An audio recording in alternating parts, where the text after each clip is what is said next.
Hello students, today I will discuss with you the question answers of the chapters which I have read in my previous two classes. The question answers of the Taj Mahal and Lord Ullin's daughter. Okay, so go through your exercises first. At first, look at the exercise number 1. What were the writer's impressions about the Taj Mahal? What were the writer's impressions about the Taj Mahal? Impressions, that means when the writer saw the Taj Mahal in front of his eye, what does he see? What did he see? What did he describe about the Taj Mahal? What was his wonder about the Taj Mahal? You have to write about that, and I can tell you that here in this para and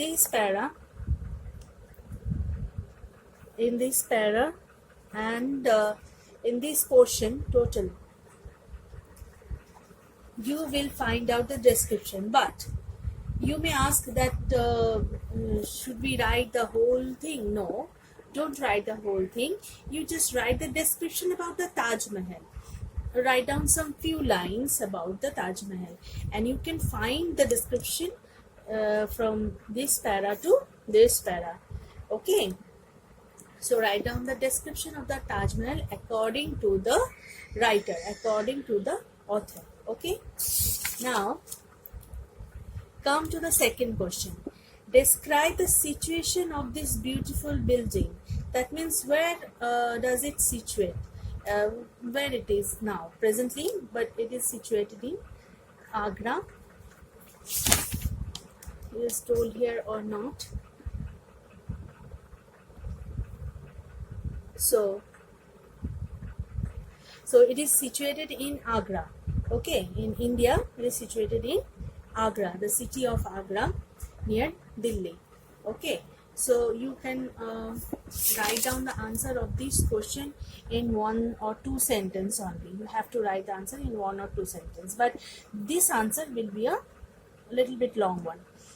Come to number 3. How does the writer compare the Taj Mahal with the Moti Masjid?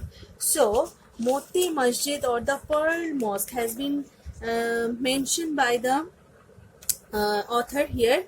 You can see that the comparison lies here. Okay, in the last paragraph, the comparison lies. Okay, so the comparison between Taj Mahal and Moti Masjid lies here. Okay, now you can see that there are only 3 questions in the exercise. So what will you practice for your exam? I am giving some extra questions to you.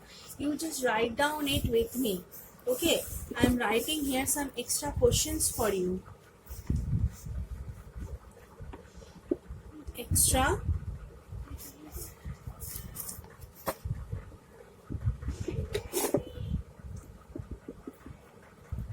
Write at the top of your paper extra questions.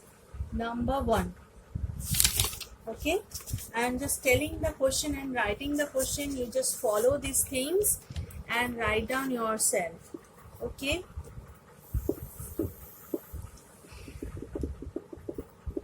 what do you know about the history of Taj Mahal? Number 2. Who made the Taj Mahal and for whom? Okay. Number 3.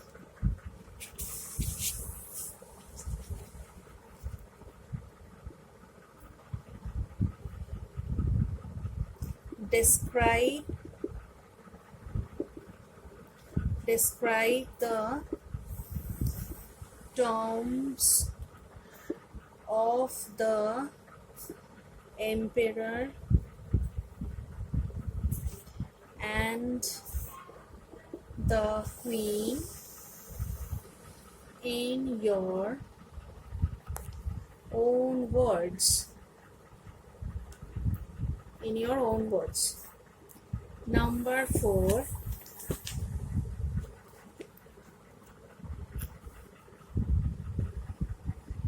What kind of marbles had been used in making of the Taj Mahal? Okay, so you have to write about the quality of the marble, what does it look like, all these things. Okay, now you just try to write down the answer of these questions. Okay, these are the extra questions from the book which I have prepared for you. Now come to the second chapter, that is Lord Ullyn's daughter. Lord Ullyn's daughter, that is in page number 73. Lord Ullyn's daughter, and come to the exercise of it. The exercise is in page number 75. So you have remembered quite well about the discussion of Lord Ullyn's daughter. Now I will discuss the question answers of Lord Ullyn's daughter. But remember one thing, that from the poem some extracts will come, and according to the extracts I can frame the questions. Okay, so you please learn the poem very carefully. Okay, now question number 1. Notice the dramatic manner in which the story is told in the first 6 stanzas. How would you begin the story if you were narrating it? So you have to just write down the summary of the question. You can write the summary of the poem in order to just know the whole story, or this summary will help you to write down the answers of the related questions of the poem. Okay, so it is helpful for you, but it will not certainly come in your exam. The whole summary will not come in your exam, certainly not come, but the summary will help you to frame the question and answers of the chapter. So you can write down the summary of the poem of your own. The summary of the poem is very easy, because there is a incident. There is a couple, there is Lord Ullyn's daughter and the captain or the chieftain of the Highland. So they were falling in love with each other. With each other, and the Lord or the father of the girl was not agreed to the relationship between them, and they escaped from there. The captain and the daughter of Lord Ullyn escaped from there, and they want to go to the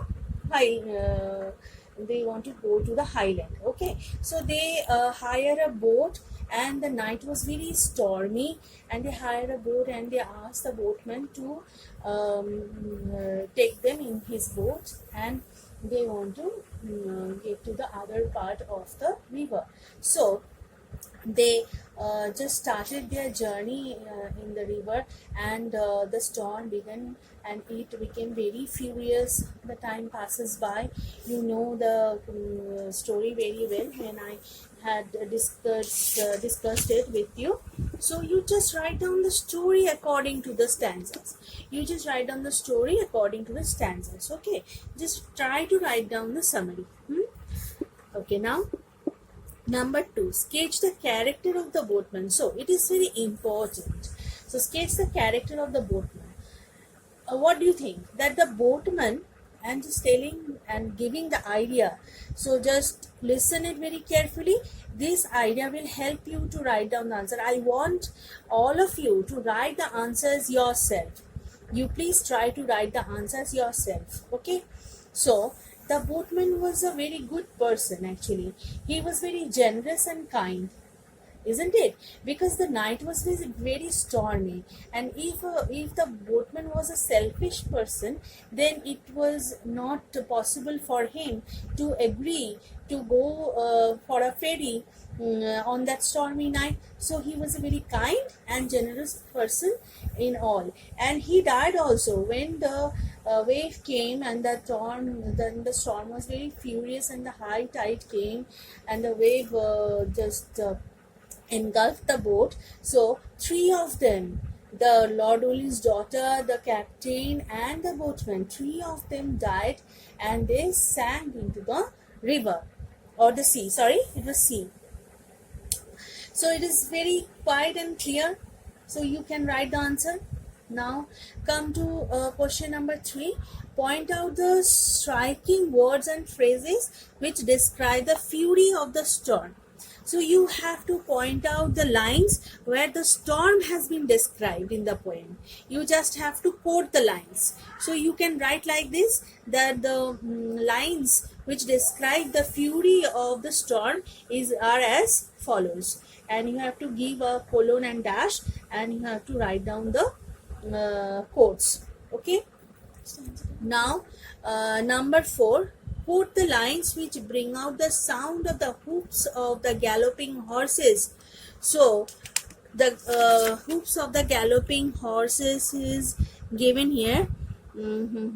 I'm just giving you a 10 horsemen hard behind us ride, steps discover. So here in this stanza you can find out the words, and later on we can trampling sound here in this line. Okay, the trampling sounded near, trampling sounded. Okay, so in this stanza, the fourth stanza, I guess, 1, 2, 3, 4. Okay, the fourth stanza and the second page, 1, 2, 3, fourth stanza. Okay, so here we can trace the sound of the horse where it has been described by the poet. The sound of the horse is heard by the couple. Okay, now number 5. Which lines bring the most vivid pictures of the tragedy before your eyes? So the final lines, when the water rises high, the waters first prevailing. Come on, this chapter, page number 74. And still they wrote, amidst the roar of waters first prevailing, Lord ruling reached that fatal shore. His wrath was changed to wailing. No, not in this. We'll come to this page. For sore dismayed through storm and shade, his child he had discovered, only lovely hand she stretched for it. So nothing was seen on that part, because storm prevailed everywhere, and he can only see the stretched hand of her child, and it was very much scary and very much pitiful for all of us. And the last three stanzas, these two stanzas especially reveal the tragedy of the poem. Okay, so you have to write down the summary or the gist of these two stanzas and some quotes and lines from here. Okay, it will make the answer of question number 5. Now come to question number 6. Give examples of alliteration from the poem. I have told you about alliteration, that is the repetition of a letter in a sentence or in a line of a poem is called alliteration. So you have to find out yourself. I am not going to tell you this one because it is a test. It's a kind of test of alliteration. Okay, so find out the alliteration in the poem.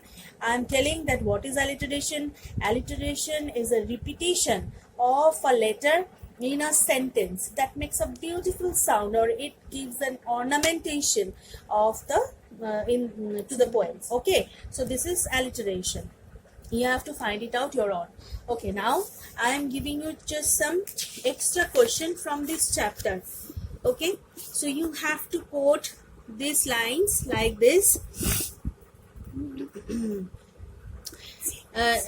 Look here, second chapter, line number 1. Second chapter, Line number 1. Now who be ye would cross Lochai. Now who be ye would cross Lochai. So I'm just giving the extra questions. Lord Ulling's daughter.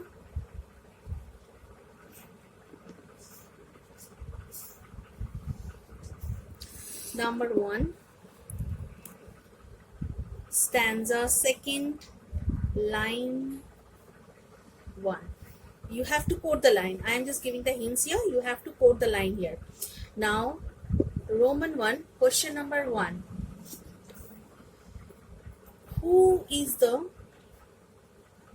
speaker? Who is the speaker of this line? Number 2.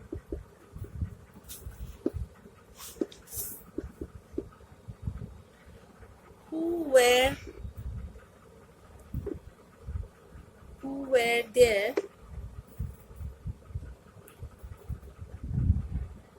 Who were there? Number 3.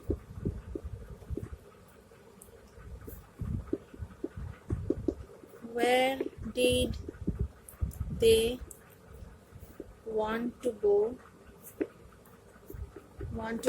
and why? Got it? Now number 2.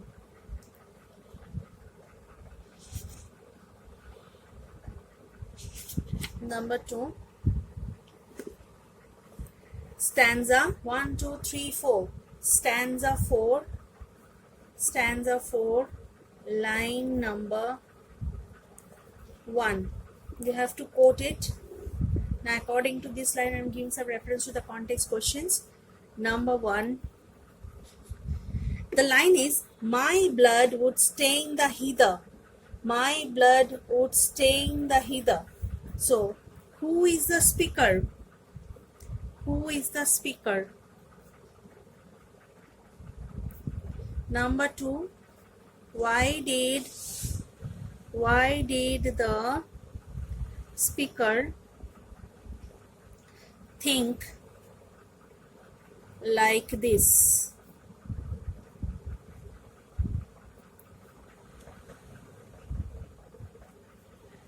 About whom the speaker was very much concerned. Okay, now come to the next page.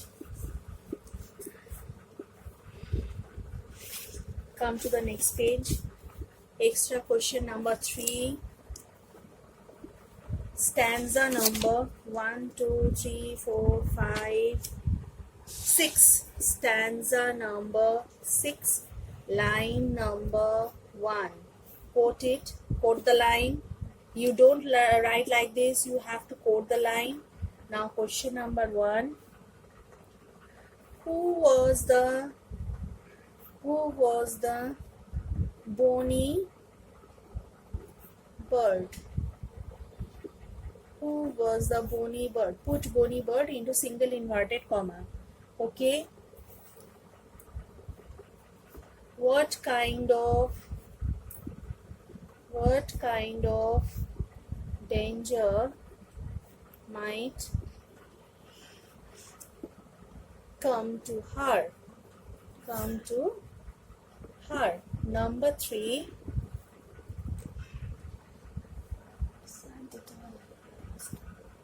Why did the speaker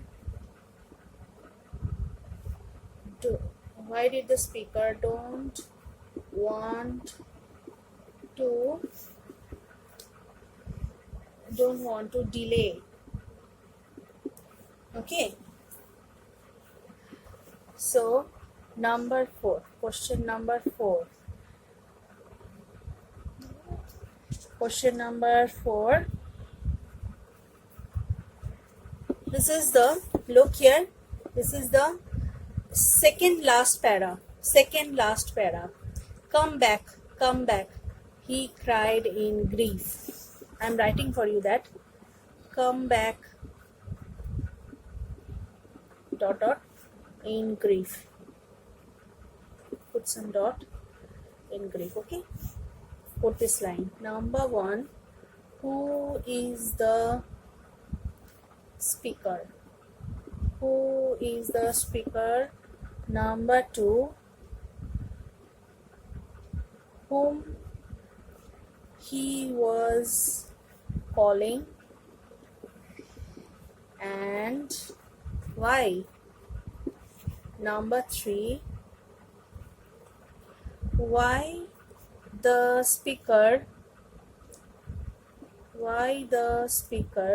was regretful. Got it?